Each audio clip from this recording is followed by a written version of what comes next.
na ito? Oo, boss. Alisin mo! Kanina pa kami na-istorbo sa pag-alis, ha? Dapat ang sasakyan yan, doon sa labas yung ipaparada. Boss, aabante ko lang.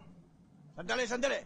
Ikaw, nakahawak ka lang ng banibela. Kala mo kung sino ka na, hindi mo ginagamit ang utang mo. Nakakabanas ka na eh. Boss, kung titignan nyo naman, nasa lugar yung truck namin eh.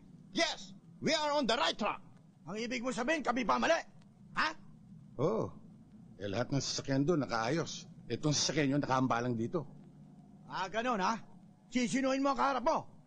Baka ako dito pagpatuloy ang pagtatarget ko. At ikaw pagpraktisan ko. Boss, mas mabilis ba ang pagbunot mo ng baril sa batbat ng bunganga mo? Ganon!